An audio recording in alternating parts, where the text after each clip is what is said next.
Shalom para penonton tanya jawab semuanya. Pada kesempatan ini kita akan membagikan sebuah video tentang tanya jawab Alkitab. Semoga video ini dapat memberikan kita pengetahuan serta edukasi dan jangan lupa untuk memberikan like, subscribe dan komen untuk channel ini ya. Terima kasih. Untuk video kali ini akan kita ikuti bersama tentang penjelasan dari Pastor Paul Zhang dan Pastor Daniel Utnuk beberapa pertanyaan dari seseorang yang disebut dengan nama Bram Napit mengenai nenek moyang dan Septuaginta maupun majority text. Mari kita saksikan bersama-sama videonya ini. Bram Napit silakan. Halo Pak Paul Halo. dan Pak Alexander. Oke, saya mau cerita nih. Saya sering melihat di YouTube di dalam acara mendoakan kebetulan pendeta, terutama di acara online. Nah, dia mengatakan setiap dia mendoakan, dia mengatakan, apakah nenek moyangmu dulunya punya berilmu? Saya bingung Pak Paul. Dan beberapa kali saya ketemu sama pendeta, tiap mendoakan selalu berkata begitu. Apakah nenek moyangmu ada yang berilmu, sehingga engkau tidak punya keturunan? Terhadap yang lain dia ngomong begitu. Nah dari dulu kan kita kan sebelum mempunyai yang namanya kita penganut agama Kristen, kita mayoritas itu kan agamanya kepercayaan. Mungkin kalau orang Batak ya Sombana Bulun atau apalah gitu ya. Animisme dan dinamisme. Nah, yang menjadikan suatu pertanyaan selalu mengatakan, apakah nenek moyangmu dulunya berilmu? Yang dikatakan menyimpang daripada ajaran Kristen. Udah jelas kalau menurut saya, pasti rata-rata berilmu, terutama orang Batak yang rata-rata kalau dulu nenek moyang orang Batak, mayoritas dia ingin mendapatkan ilmu, anaknya bisa meminum darah orang tuanya. Biar menyerap. Demikian agar diberi pencerahan kepada terutama di yang di YouTube dan di Zoom ini kepada mereka-mereka yang ada di ini akan ajaran ya pendeta tersebut selalu mengatakan demikian Bapak. Itu pertama pertanyaan saya.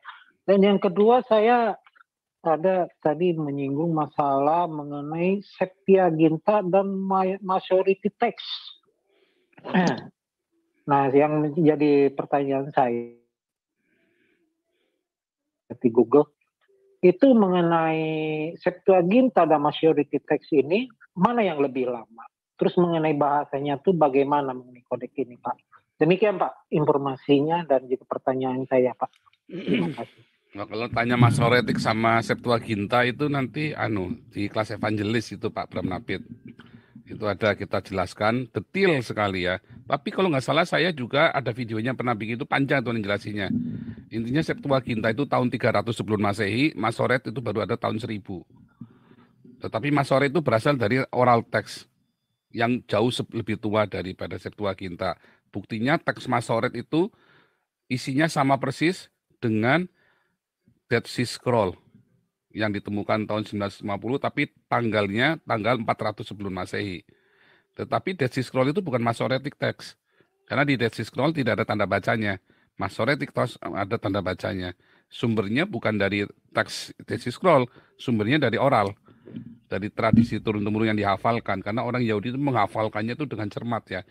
Kalau orang Islam menghafal bisa ada 30 versi Al-Quran itu. Kalau orang Yahudi menghafal cuma satu versi, karena ada rumusnya, ada formulanya untuk menghafal. Itu nanti ada namanya Ga'at yang tukang ujian itu ya. Kalau dia tahu, kalau dia menghafal salah, dia tahu. Karena ada rumusnya. Ga'at seluruh dunia itu punya formula yang sama. Intinya begitu. Nah, kalau yang tadi masalah nenek moyang, mungkin kita dengarkan dari Papi Daniel saja. Ya. Apapun kesalahan nenek moyang kita, kalau sampai kita sudah bertobat, maka itu nggak akan kena kepada kita. Itu dia. Maka itu generasi yang 2 Korintus 5:17. Barang siapa di dalam Kristus, dia adalah ciptaan yang baru. Yang lama sudah berlalu, yang baru itu terbit. Puji Tuhan. Kan pertanyaan berikutnya, berarti perlu doa pelepasan nggak, Papi, kalau kita sudah lahir baru? Tidak. Nah, Doa pelepasan itu jalan pintas, salah besar. Iya, setuju Pak Wah, memang kita benar-benar sehati. Pantas saja jadi anaknya. Iya. Amin. Rohnya sama, ajarannya bisa sama. Padahal nggak pernah Amin. janjian loh. Iya, betul. Itu dia ya. Itu benar ya. Nggak perlu doa pelepasan. Apalagi sampai muntah-muntah. Sampai cekek-cekek begitu. Kasihan saya lihat ya kalau orang masuk ke gereja karismatik. Dulu saya dipaksa muntah loh. Sampai disokok lehernya, mulutnya gitu, biar muntah lah. Ada satu persekutuan doa, kalau orang jemaatnya masuk, dia langsung bawa koran, tas plastik, terus langsung nyokok sendiri gitu, biar muntah. Lalu dia bisa ikut. Wah, serem kali yang begini ya. Itu praktek-praktek yang menurut saya nggak pas. Saya nggak mau bilang sesat apa segala macam. Nyatanya di situ nama Yesus juga diberitakan. Cuman maksudnya Anda sedang ditipu oleh ilusi.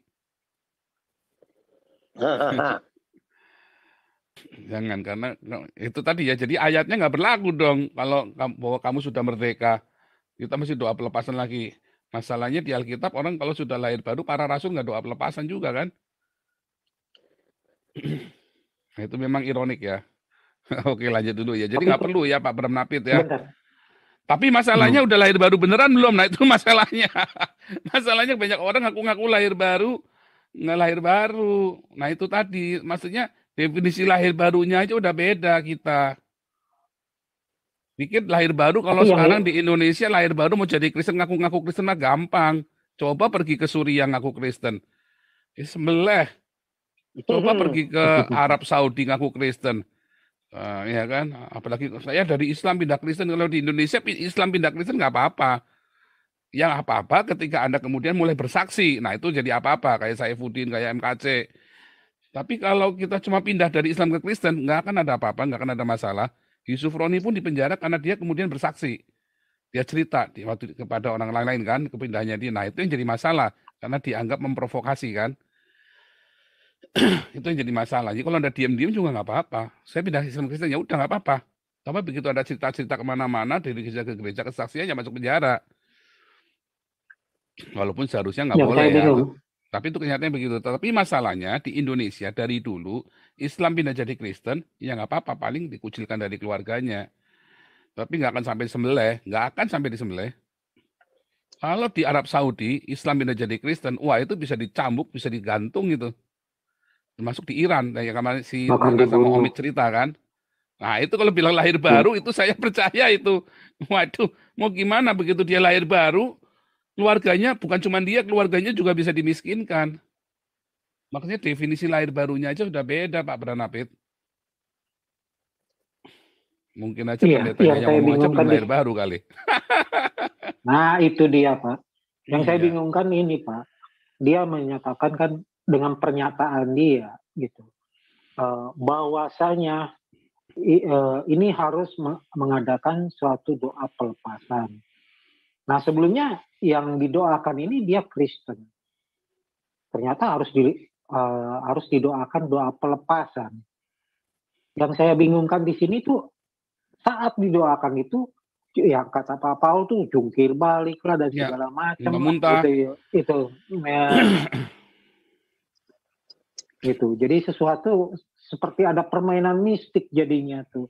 Enggak, sementara kalau secara logika saya nanti kita ada Ibu Dr. Wivina nanti ya cerita psikologi agama ya. Kalau dulu kan kita ada Dr. Siswanto, psikologi kesurupan. Ya kan? Menarik, dulu cari deh Dr. Siswanto, kita ada bikin seminar di sini. Udah nonton, Pak. Ya kan, nanti kita bikin psikologi agama nanti yang itu ya. Nanti kita lihat agama dari psikologi ya. Dari si Sigmund Freud sama si De Jong gitu ya. Itu menarik sekali nanti. Itu kebetulan itu disertasi saya. Itu menarik sekali nanti. Oke. Wah, itu nanti itu tadi makanya saya berani cerita tentang ilusi agama, tipuan agama itu bukan berarti saya mengajak Anda untuk tidak percaya Tuhan Yesus. Oh, justru makin percaya kalau kita jangan berilusi. Masalahnya tadi ilusi tadi. Tapi kita lanjut. Nanti itu minggu depan. Nanti kita ambil jatah minggu depan. Saudara-saudara sekalian, pada video yang barusan kita saksikan bersama-sama ini, ada dua pertanyaan dari Saudara Bram Napit, yaitu mengenai mengapa setiap pendeta yang mendoakan kita mesti menyangkut pautkan kondisi kita dengan nenek moyang kita, dan para pendeta mesti bertanya apakah nenek moyang kami mempunyai suatu ilmu sehingga membuat keadaan kami demikian. Lalu pertanyaan kedua mengenai antara Septuaginta dengan majority text itu mana yang lebih tua atau lama, dan terus mengenai bahasanya.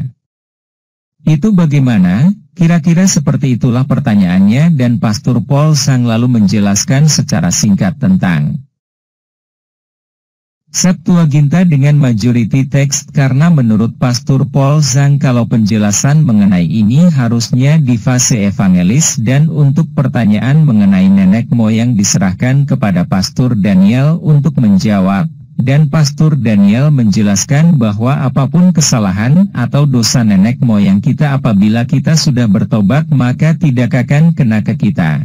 Intinya kalau boleh kita katakan bahwa Kristen itu tidak mengenal istilahnya apa itu dosa waris yang sering didengungkan sebagian orang Kristen lainnya. Silahkan para penonton menilai sendiri tentang ini, tulis di kolom komentar untuk pendapat serta penilaiannya. Terima kasih. Jawabannya lihat ayat di Alkitab. 2 Korintus pukul 5:17. Jadi siapa yang ada di dalam Kristus, ia adalah ciptaan baru, yang lama sudah berlalu, sesungguhnya yang baru sudah datang.